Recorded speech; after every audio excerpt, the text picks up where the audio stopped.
چھٹی کی گھنٹی بجی، آریان نے ٹیبل پر بکھری چیزیں سمیٹیں۔ اس کا آخری پیریڈ فری ہوتا تھا اور وہ یہ وقت پرنسپل آفس میں بیٹھ کر اخبار وغیرہ کا مطالعہ کر کے گزارتی تھی۔ تھوڑی دیر میں تمام ٹیچرز وہیں آ گئیں۔ اٹینڈنس لگا کر سبھی آفس سے نکلتی چلی گئیں۔ وہ اور روبیہ بھی اسکول کے گیٹ سے باہر نکل آئیں۔ اسکول کے سامنے دکانوں کی ایک قطار تھی اور قدرے فاصلے پر ایک چائے کا ہوٹل۔ وہ دونوں سر جھکائے چلی آ رہی تھیں، یہ جانے بغیر کہ دو انگارہ آنکھیں مسلسل انہیں دیکھ رہی ہیں۔ پہلے روبیہ کو اپنے چہرے پر غیر محسوس سی تپش محسوس ہوئی تو اس نے سر اٹھا کر دیکھا۔ ہوٹل کے باہر بچھے ہوئے بینچ پر کالے کمبل میں لپٹا ہوا وہ شخص اس کے لیے بالکل انجان تھا، لیکن اس کی متلاشی نظروں کی چبھن روبیہ کو اپنے وجود کے اندر اترتی محسوس ہو رہی تھی۔ اس نے آریان کا ہاتھ تھام لیا۔ آریان نے اس کی طرف دیکھا۔ کیا بات ہے روبی؟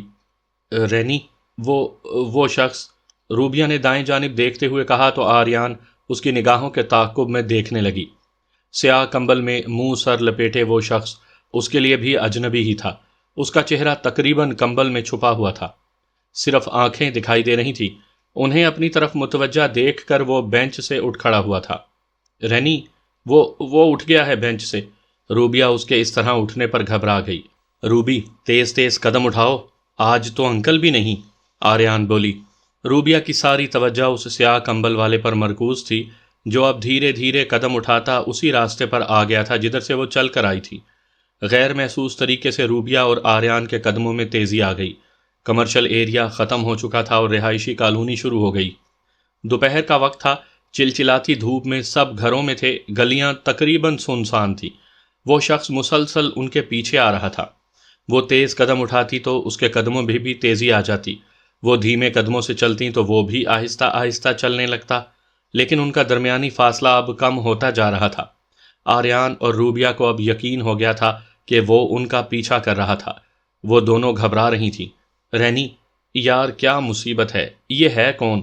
اب تو ستارہ بیگم کے غنڈے بھی گرفتار ہو چکے ہیں، روبیہ پریشانی سے بولی۔ تو تم کیا سمجھتی ہو ستارہ بیگم کے پاس غنڈوں کی کمی ہے؟ پتہ نہیں کتنے پال رکھے ہیں حرام کی کمائی کھلا کھلا کر۔ آریان کا خون کھولنے لگا۔ دھیرے دھیرے وہ شخص اب ان کے بے حد قریب آ گیا تھا۔ روبیہ اور آریان کی تو جان ہی حلق میں اٹک گئی۔ وہ اب تقریباً بھاگنے کا سوچ رہی تھی جب اچانک بہت نرم سی آواز آئی، رانی بیٹا۔ تیز ہوتے قدم سست پڑ گئے، دھڑکنیں جیسے تھم سی گئیں۔ آریان کو شاید اپنی سماعت پر یقین نہیں آیا تھا، یہی وجہ تھی کہ وہ رکی نہیں تھی۔ رانی بیٹا، آواز پھر آئی اور اب کی بار آریان کے قدم رک گئے۔ اس نے گھوم کر اس سیاہ کمبل والے کو دیکھا۔ ایسے تو اسے صرف گھنگرو بابا پکارتے تھے، پھر وہ جیسے جان گئی۔ گھنگرو بابا؟ اس کے ہونٹوں سے ادا ہوا۔ روبی یہی ہیں میرے گھنگرو بابا، یہی ہیں میرے دوست، میرے ہمراز، میرے بچپن کے ساتھی، یہی ہیں گھنگرو بابا۔ آپ ٹھیک تو ہیں نا؟ آریان بے تابی سے ان کا ہاتھ تھام کر خود فراموشی کسی کیفیت میں بولی۔ اس لمحے وہ یہ بھول بھی گئی تھی کہ وہ گھر کی چار دیواری میں نہیں بلکہ گلی میں کھڑی ہے۔ روبیہ بھی خاموش کھڑی اس کو دیکھ رہی تھی۔ رانی بیٹا، معاف کرنا تمہیں پریشان کیا، تمہاری خیریت معلوم کرنا بھی ضروری تھا، بس اسی لیے چلا آیا۔ منہ اس وجہ سے چھپا رکھا ہے کہ ستارہ بیگم کے کتے پہچان نہ لے۔ اسی وقت ایک گاڑی ان کے قریب آ کر رکی۔ گاڑی کی ڈرائیونگ سیٹ پر موجود شخص نے بہت غور سے ان کی طرف دیکھا تھا۔ گھنگرو بابا نے ایک نظر گاڑی کی طرف دیکھا۔ بس رانی بیٹا، میں اب چلتا ہوں، وہ کہہ کر تیز تیز قدموں سے چل پڑے۔ بابر شاہ گاڑی سے اتر آئے۔ آریان بیٹا، کون ہے یہ؟ وہ آریان کو ان سے باتیں کرتے ہوئے دیکھ چکے تھے۔ انکل، یہ میرے گھنگرو بابا ہیں، آریان فخریہ لہجے میں بولی۔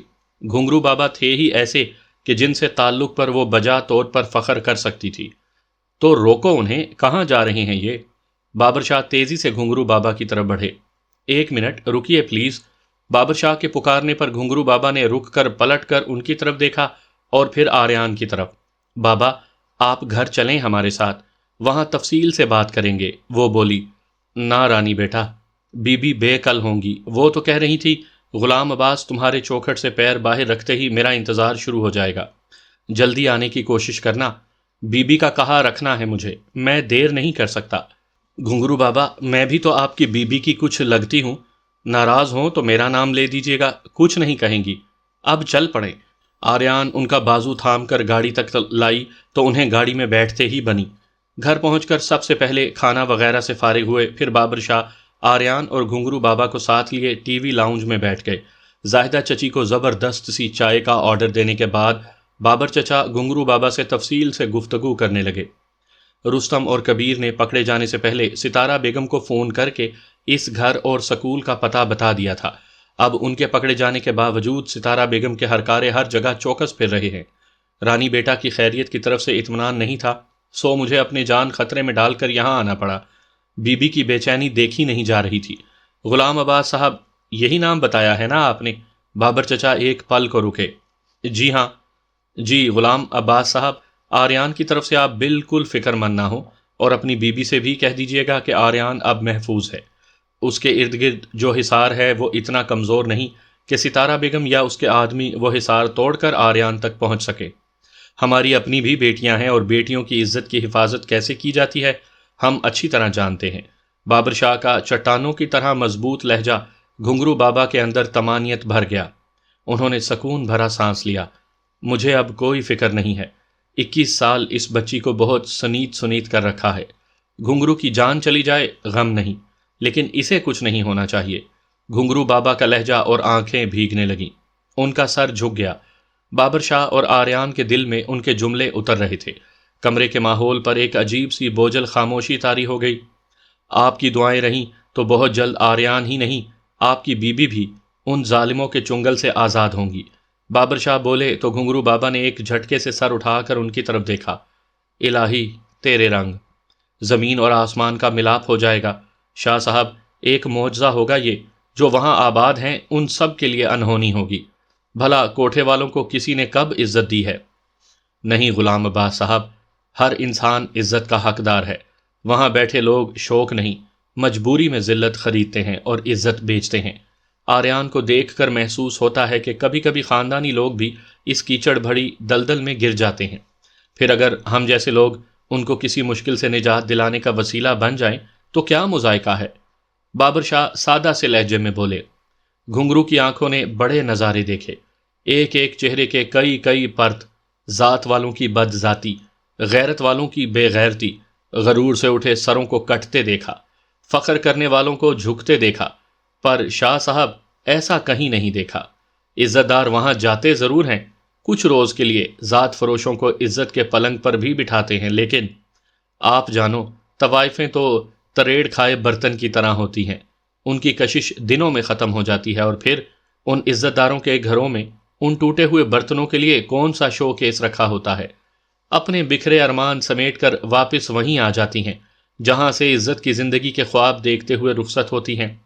پر شاہ صاحب، آج تک ایسا کوئی مرد نہیں دیکھا جو کسی طوائف کو بہن اور بیٹی بنا کر گھر کی چار دیواری کی امان بخشے۔ غلام عباس عرف گھنگرو بابا کے لہجے میں بابر شاہ کے لیے عقیدت ہی عقیدت تھی۔ بس غلام عباس صاحب، اور زیادہ شرمندہ مت کریں۔ میں کسی میڈل، کسی تمغے کی خواہش میں یہ سب نہیں کرنا چاہتا، اور نہ ہی مجھے تعریف کا لالچ ہے۔ میں تو بس آریان بیٹی کی روشن پیشانی پر ثبت گدلاہٹ دور کرنا چاہتا ہوں، اسے اس کا اصل مقام دلانا چاہتا ہوں، اور اس کے لیے مجھے آپ کی مدد کی ضرورت ہے۔ میری مدد کی؟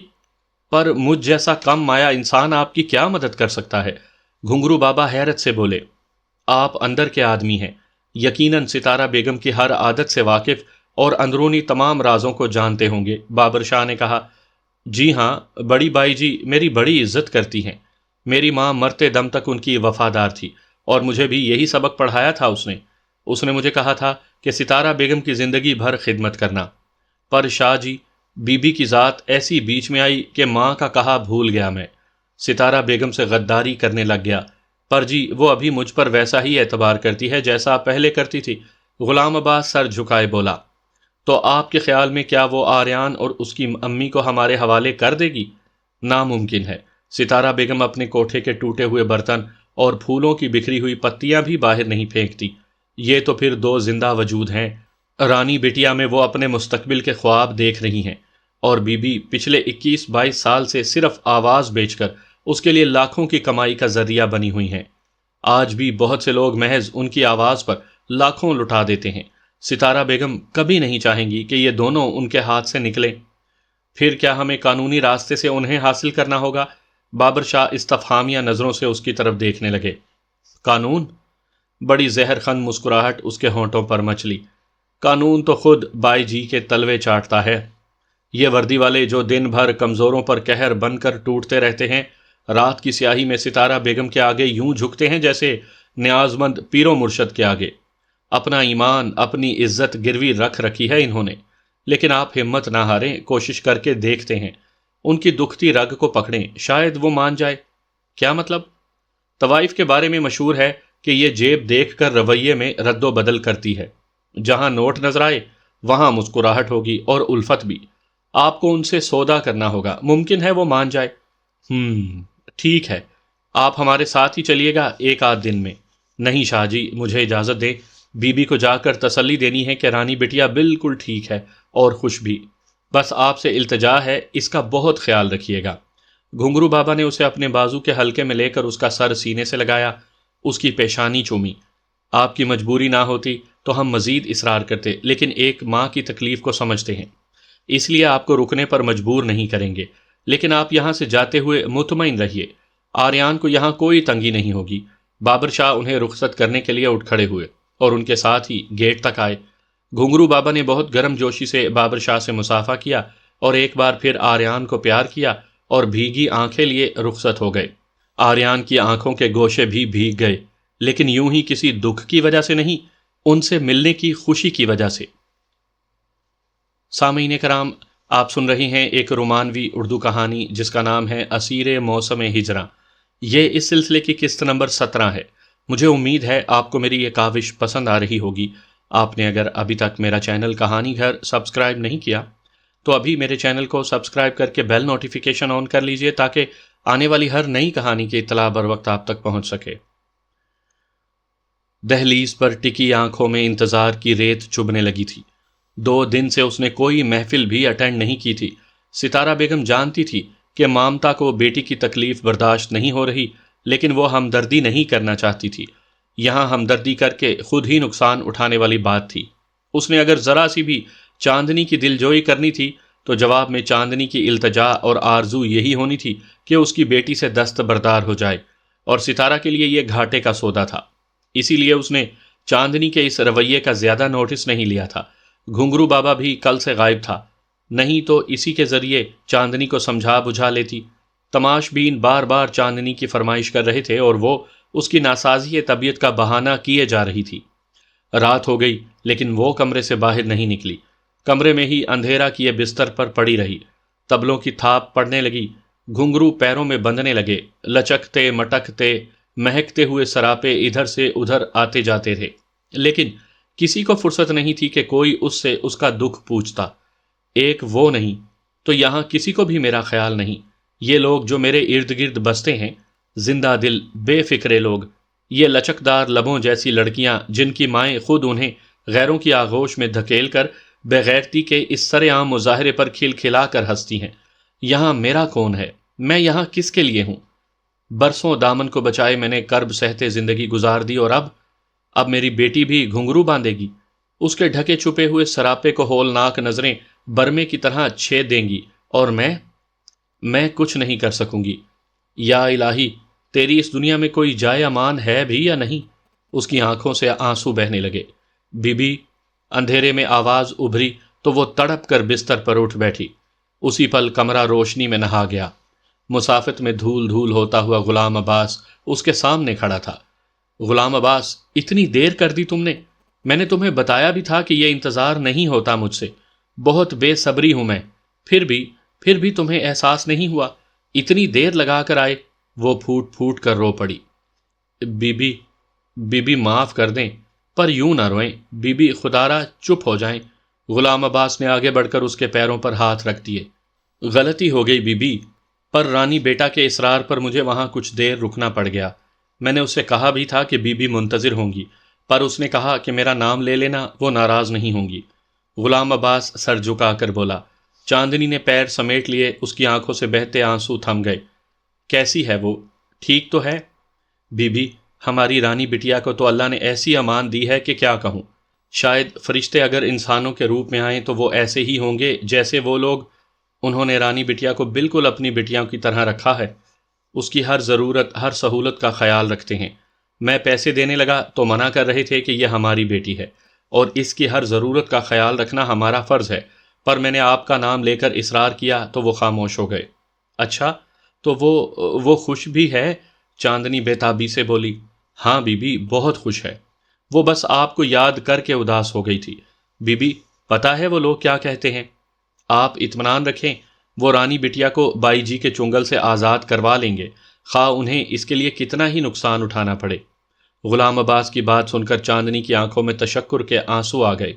مولا، تو معاف کر دینا، بہت تھوڑ دلی ہوں میں، تکلیف آئی تو شکوہ کر بیٹھی تجھ سے، حالانکہ یہ میرا مقام نہیں۔ تو بہت بلند ہے اور میں حقیر ذرہ، میری کیا بساط کہ تجھ سے شکایت کروں؟ مجھے معاف کر دینا پالنے والے۔ وہ دل ہی دل میں اپنے رب سے مخاطب تھی۔ سچی بات یہ تھی کہ غلام عباس کی باتیں سن کر وہ بہت حد تک مطمئن ہو گئی تھی کہ اب آریان کو بظاہر کوئی خطرہ نہیں تھا، لیکن ماں کبھی مکمل طور پر سکون نہیں پا سکتی، سو وہ بھی اس کے لیے پریشان تھی۔ اماں بھی اور گھر کے دوسرے افراد کے ساتھ بات کر کے بابر شاہ کافی حد تک مطمئن ہو گئے تھے۔ فرجاد کو گھر لانے کی مخالفت کسی نے نہیں کی تھی، البتہ عارب تایا ابھی بے خبر تھے کہ گھر میں کیا کھچڑی پک رہی ہے۔ اماں بھی کے دل کا درد سوا ہو گیا تھا۔ مسرت جہاں کو 18 سال انہوں نے اپنی آغوش میں سمیٹ کر رکھا تھا۔ 5 بھائیوں کے بعد کتنی منتوں مرادوں سے انہوں نے بیٹی پائی تھی، اس کی ہلکی سی تکلیف پر اماں بھی ساری رات جاگ کر گزار دیتی۔ اس کی پرورش کے دوران وہ گھر، بچوں، میاں، حتیٰ کہ اپنے آپ سے بھی غافل ہو گئی تھی۔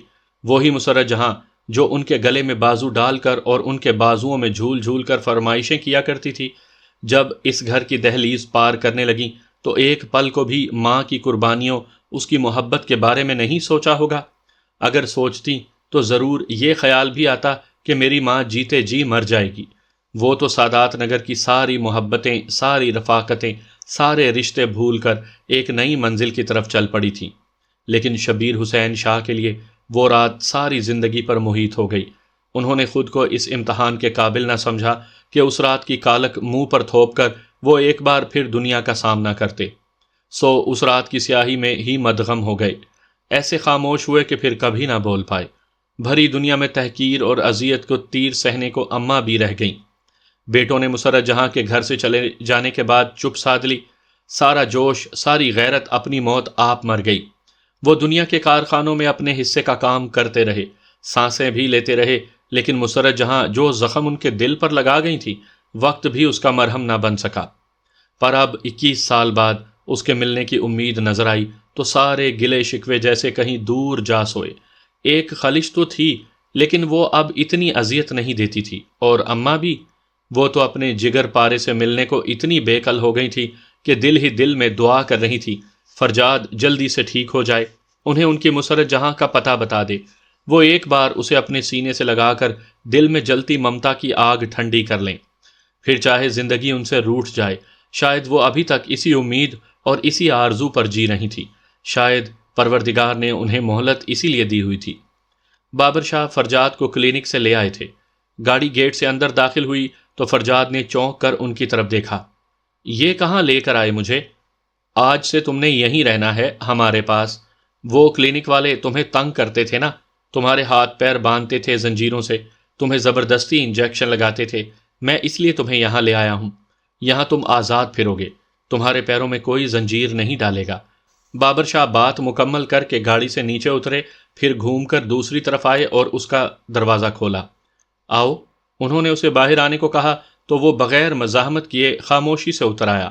وہ چاروں طرف دیکھ رہا تھا، لیکن ان آنکھوں میں کوئی جذبہ، کوئی رنگ نہیں تھا، جیسے اس کے لیے یہ کوئی اجنبی جگہ نہ ہو۔ بہت عام سا انداز تھا اس کا۔ بابر شاہ کے ہمراہ وہ لان میں آ گیا۔ شام کا وقت تھا، سو سب ہی حسب معمول وہیں بیٹھے ہوئے تھے۔ اماں بھی اسے دیکھ کر اضطراری انداز میں اٹھ کھڑی ہوئیں۔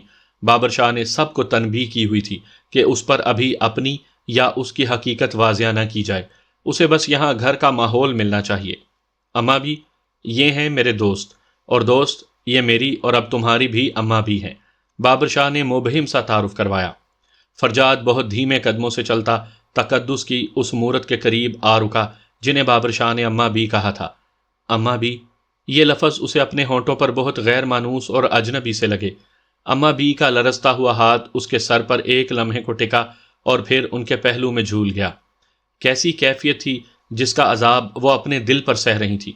یہ شخص جو خود سے بھی بیگانہ ہے، ان کی مسرت جہاں کا شریک زندگی ہے، اس شخص کے خواب مسرت جہاں کی آنکھوں نے دیکھے۔ پتہ نہیں کتنا عرصہ اس شخص کے ساتھ گزارا ہوگا انہوں نے، پتہ نہیں اب کس حال میں ہوگی وہ۔ اماں بی کو خود پر شدید غصہ آ رہا تھا۔ کیسی ماں تھی وہ جو اپنی بیٹی سے 21 سال تک بے خبر نہیں۔ پتہ نہیں یہ سال اس نے ہنس کر گزارے یا رو کر، سکھ میں بتائے یا دکھ میں۔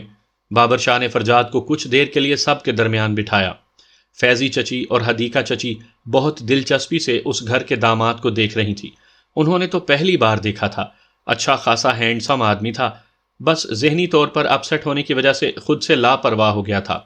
بابر شاہ نے جب دیکھا کہ فرجاد اب تھکن محسوس کر رہا ہے تو وہ اسے لے کر اپنے پورشن میں آ گئے، جہاں پہلے ہی اس کے لیے کمرہ سیٹ کیا ہوا تھا۔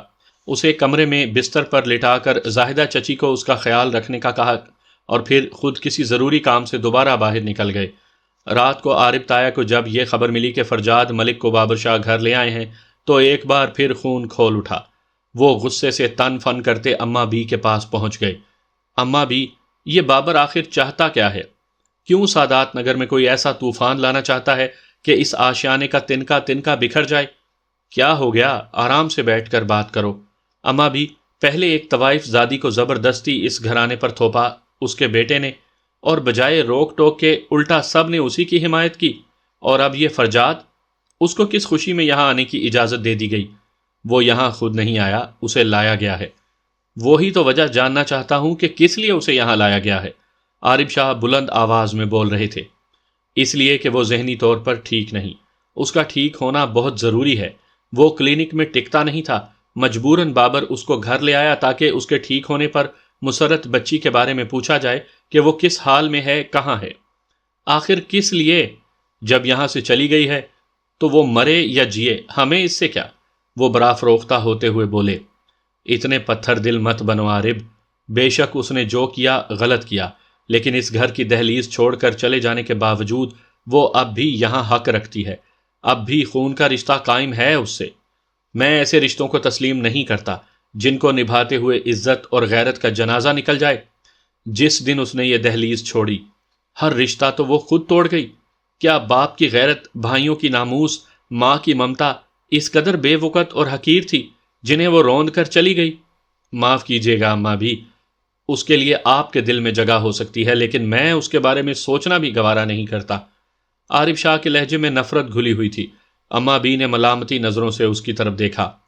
نہ جانے عارف تمہاری فطرت کیسی ہے، میں یا تمہارے ابا میاں تو ایسے نہیں تھے، اور اگر آج وہ زندہ ہوتے تو یقیناً مسرت جہاں کے لیے ان کے دل میں بھی میری ہی طرح محبت جاگ اٹھتی۔ وہ زندہ ہوتے تب نہ، انہیں تو آپ کی لاڈلی خود اپنے ہاتھوں قتل کر کے گئی، اور آپ کتنی آسانی سے ایک قاتل کو معاف کر رہی ہیں، اس لیے کہ وہ آپ کی بیٹی ہے۔ 21 سال تک اس گھر میں اس کا نام تک نہیں لیا گیا، اور اب اس شخص کو جس کی وجہ سے سادات نگر طوفانوں کی لپیٹ میں آیا تھا، اس گھر میں داماد کی حیثیت دی جا رہی ہے۔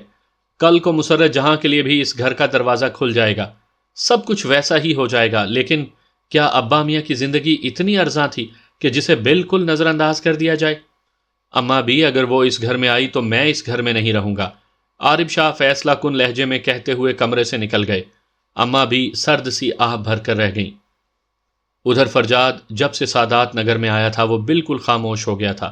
زیادہ تر وہ اپنے کمرے میں ہی رہتا، کبھی کبھار لان میں نکلتا تو ایک گوشے میں بیٹھا رہتا۔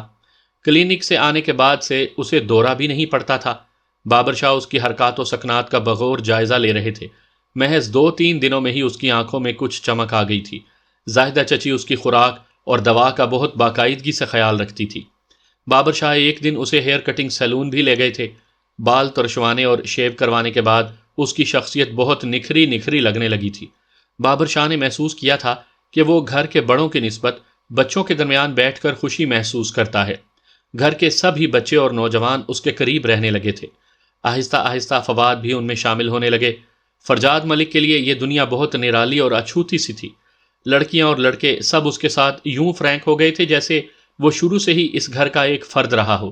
اس کی ذہنی کیفیت آہستہ آہستہ اعتدال پر آنے لگی تھی۔ آج سب کزنز فواد کے کمرے میں بیٹھے ہوئے تھے اور فرجاد کو بھی اپنے پاس بٹھا رکھا تھا۔ پہلے بڑے کزنز کے درمیان بیعت بازی کا مقابلہ ہوا۔ کافی دیر تک شعر و شاعری ہوتی رہی، پھر اپنے اپنے قصے سنانے شروع کر دیے۔ چھوٹے بچے بور ہونے لگ گئے۔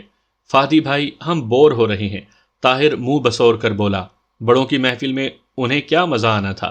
تو پھر کیا کیا جائے؟ فواد نے مسکرا کر کہا۔ یہ کیا جائے کہ ہمیں کہانی سنائی جائے، باسر نے مشورہ دیا۔ کہانی؟ بیٹا کہانی تو عرصہ ہوا پڑھنی چھوڑ دی، سو یاد نہیں۔ ہاں ایسا کرتے ہیں، انکل سے کہتے ہیں کہ وہ تم سب کو کوئی کہانی سنائیں، فواد نے فرجاد کی طرف دیکھتے ہوئے کہا۔ بالکل ٹھیک، باسر چہک کر بولا، اور پھر باسر، اطہر، طاہر اور حسنین نے بھی فرجاد کے گرد گھیرا ڈال لیا۔ ہاں انکل، ہمیں کہانی سنائے نا۔ کہانی؟ فرجاد نے ان سب کی طرف دیکھا۔ جی، ہم نے آج آپ سے کہانی سننی ہے، کوئی بہانہ نہیں چلے گا، حسنین نے کہا۔ سنا دیں انکل، ورنہ یہ نمونے آپ کی جان نہیں چھوڑیں گے، انیکا نے کہا تو فرجاد نے ایک نظر سب کی طرف دیکھا۔ ٹھیک ہے ننھے منھے دوستو، ایک کہانی یاد تو ہے مجھے، لیکن تم بور تو نہیں ہوگے، فرجاد نے کہا۔ نہیں انکل، ہم بور تو نہیں ہوں گے، لیکن کہانی میں دیو ہوں گے نا؟ ہارر کا دل دادا اطہر اشتیاق سے لبریز لہجے میں بولا۔ ہاں، اس کہانی میں ایک شہزادہ ہے اور ایک شہزادی، اور دیو بھی ہیں۔ سب خاموش ہو کر بیٹھ گئے۔ فواد بہت غور سے فرجاد کو دیکھنے لگا، شاید وہ اس کی ذہنی کیپیبلٹی کا جائزہ لینا چاہتا تھا۔ فرجاد نے سر جھکا لیا۔ اب صرف چھوٹے بچے ہی نہیں، انیکا، روبیہ، آریان، مہوش، شازان سب ہی اس کی طرف متوجہ ہو گئے۔ یہ کہانی ایک شہزادی کی ہے، ایک انتہائی خوبصورت اور پیاری سی شہزادی کی۔ وہ بادشاہ کی اکلوتی بیٹی تھی اور بہت لاڈ پیار میں پلی تھی۔ شہزادی کو پتہ ہے کیا عادت تھی؟ کیا؟ وہ ساون میں جھولے جھولا کرتی تھی، گیت گایا کرتی تھی۔ اس کی زندگی میں خوشیاں ہی خوشیاں تھیں، رنگ ہی رنگ تھے۔ پھر ایک دن اس شہزادی کی ملاقات ایک شہزادے کے ساتھ ہوئی، لیکن وہ شہزادہ اس کی طرح نہ تو امیر تھا اور نہ ہی لاڈلا۔ انکل، کیا شہزادے بھی غریب ہوتے ہیں؟ باسر معصومیت سے بولا تو فرجاد نے مسکرا کر اس کا گال تھپ تھپایا۔ ہاں، کبھی کبھی شہزادے بھی غریب ہوتے ہیں۔ تو میں یہ کہہ رہا تھا کہ جس مدرسے میں شہزادی پڑھنے جاتی تھی، شہزادہ بھی اسی مدرسے میں پڑھتا تھا۔ شہزادے کو شہزادی کی پیاری پیاری صورت اور اس کا بھول پن بہت اچھا لگا۔ وہ اس سے چپکے پیار کرنے لگا۔ انکل، ہمیں تو نہیں پتا پیار کیسے ہوتا ہے، جب بڑے ہو جاؤ گے تو سمجھ جاؤ گے، فی الحال چپ کر کے کہانی سنو۔ شازان نے اطہر کے سر پر ہلکی سی چپت لگائی۔ ایک دن موقع پا کر شہزادے نے شہزادی کو بتا دیا کہ وہ اسے بہت چاہتا ہے۔ شہزادی پہلے تو بہت گھبرائی، کسمسائی، لیکن آخرکار اس نے شہزادے کی محبت قبول کر لی۔ پھر وہ ایک دوسرے سے ملنے لگے۔ شہزادی کا باپ بہت سخت بادشاہ تھا، شہزادی اس سے ڈرتی بھی تھی، لیکن شہزادے کی محبت کی وجہ سے اس میں کچھ ہمت آ گئی۔ اس نے شہزادے سے کہا کہ وہ بادشاہ سے اس کا ہاتھ مانگ لے۔ اس کا بھلا کیا مطلب ہوا؟ اس کا مطلب یہ ہوا کہ وہ بادشاہ سے درخواست کرے کہ وہ شہزادی کی شادی اس کے ساتھ کر دے۔ تو کیا بادشاہ نے ان دونوں کی شادی کر دی؟ طاہر عجلت میں بولا۔ تم بیچ میں ٹانگ نہ اڑاؤ تو شاید ہو جائے، ظالم سماج کی طرح بار بار سامنے آ کھڑے ہوتے ہو، شازان طاہر کے منہ پر ہاتھ رکھ کر بولا تو فرجاد نے مسکرا کر دونوں کی طرف دیکھا۔ نہیں بیٹا، ان کی شادی نہیں ہو سکتی تھی، شہزادی امیر تھی اور شہزادہ غریب۔ پھر بھی شہزادے نے بادشاہ سے کہا کہ وہ شہزادی کو ہر طرح خوش رکھ سکتا ہے، پر بادشاہ نے شہزادے کو دھکے دے کر گھر سے باہر نکال دیا۔ شہزادی کے 5 بھائی جو اصل میں دیو تھے، وہ اس شہزادے کے دشمن ہو گئے۔ شہزادہ اپنے گھر چلا گیا چپ چاپ، لیکن شہزادی کو بادشاہ کے رویے پر بہت دکھ تھا۔ اس نے فیصلہ کر لیا کہ وہ شہزادے کے ساتھ چلی جائے گی، اپنا محل اور ساری دولت چھوڑ کر۔ فرجاد کی نگاہیں دور خلاؤں کے پار جیسے کسی نقطے پر مرکوز تھیں۔ باہر سے گزرتے ہوئے بابر شاہ وہیں کھڑکی کے قریب رک گئے تھے۔ پھر کیا ہوا انکل؟ کیا شہزادے کو دیووں نے مارا؟ نہیں، شہزادہ ان کے ہاتھ ہی نہیں آیا، لیکن انہوں نے شہزادی پر ظلم ڈھانے شروع کر دیے۔ ایک دن شہزادی تنگ آ کر اپنا سب کچھ چھوڑ چھاڑ کر شہزادے کے پاس چلی گئی۔ واہ، یہ ہوئی نا بات، بڑی بہادر شہزادی تھی، شازان خوش ہو کر بولا۔ ہاں، شہزادی بہت بہادر اور حوصلے والی تھی۔ شہزادے نے اس شہزادی کا ملک چھوڑ دیا اور اسے لے کر ایک دوسرے ملک میں اپنے ایک دوست کے پاس چلا گیا۔ وہاں جا کر شہزادے نے ایک چھوٹا سا گھر بنایا اور اپنے دوست کے ساتھ کاروبار کرنے لگا۔ ان دونوں کی زندگی میں بہت سکون تھا، اور پھر جب انہیں یہ پتا چلا کہ ان کے گھر ایک اور ننھا شہزادہ یا شہزادی آنے والا ہے تو وہ دونوں خوشی سے پاگل ہو گئے۔ شہزادہ جی جان سے اس کا خیال رکھتا تھا، وہ تھی ہی اتنی پیاری، لیکن شہزادے کا دوست درے پردہ اس کا دشمن بنتا چلا گیا۔ اس کی نیت شہزادے کی دولت پر بھی تھی اور شہزادی پر بھی۔ پھر جب ایک دن وہ کام کے سلسلے میں کسی دوسرے ملک گئے ہوئے تھے، شہزادے کے دوست نے سیر کا پروگرام بنایا، اور پھر جب سیر کرنے کے لیے وہ کسی پہاڑی علاقے میں گئے تو شہزادے کے دوست نے اسے پہاڑ سے دھکا دے دیا۔ تو کیا شہزادہ مر گیا؟ اور انکل، اس ننھے منھے شہزادے کا کیا بنا؟ انا جو بڑی محویت سے سن رہی تھی، اسے کہانی میں یہی دلچسپی محسوس ہوئی۔ فواد اس سارے دورانیے میں نہایت خاموشی سے فرجاد کا جائزہ لیتے رہے۔ پتہ نہیں شہزادہ مر گیا یا بچ گیا، یہ بھی نہیں پتا کہ ننھا شہزادہ تھا یا شہزادی۔ شہزادے کو تو اپنی شہزادی کی بھی خبر نہیں ہوگی کہ وہ کس حال میں ہوگی۔ بات ختم کر کے وہ اٹھ کھڑا ہوا۔ انکل، کہاں جا رہے ہیں آپ؟ میں جا رہا ہوں، میں اپنے کمرے میں جا رہا ہوں۔ وہ یکدم ہی ڈسٹرب نظر آنے لگا تھا۔ اس کے کمرے سے نکلنے کے بعد آہستہ آہستہ سبھی اٹھ کر چلے گئے تو بابر شاہ اندر داخل ہوئے۔ فہد، کیا ہو رہا تھا بیٹا؟ وہ کہتے ہوئے فواد کے قریب ہی بیٹھ گئے۔ ابو، کچھ خاص نہیں، اصل میں انکل جب سے آئے ہیں بالکل خاموش خاموش سے رہتے ہیں، سو ان کو ذرا انجوائے کروانے مل بیٹھے تھے کہ شاید ماحول کی خوشگواریت ان کی سوگواری کو کم کر دے۔ تو اس نے تم لوگوں کے ساتھ گفتگو میں حصہ لیا یا نہیں؟ بچوں کو ایک کہانی سنائی بس۔ اس کے بولنے سے کچھ اندازہ لگایا تم نے؟ بابر شاہ نے پوچھا۔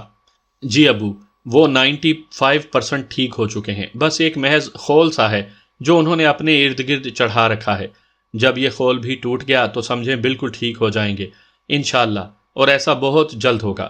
فواد پر یقین لہجے میں بولے۔ اس کی کہانی بچوں کے لیے تھی، لیکن فواد کو بہت سے کلو مل گئے۔ انہیں یہ لگا کہ یہ اس کی اپنی کہانی تھی۔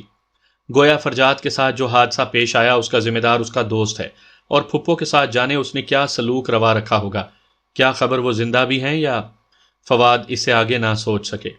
تم کس سوچ میں گم ہو گئے؟ میں تمہیں یہ بتانے آیا تھا کہ ایس پی صاحب 2-3 دنوں کے لیے لاہور جا رہی ہیں اپنے آفیشل کام کے سلسلے میں، اور انہوں نے ہمیں بھی ساتھ جانے کو کہا ہے تاکہ آریان والا معاملہ بھی لگے ہاتھوں نمٹا لیا جائے۔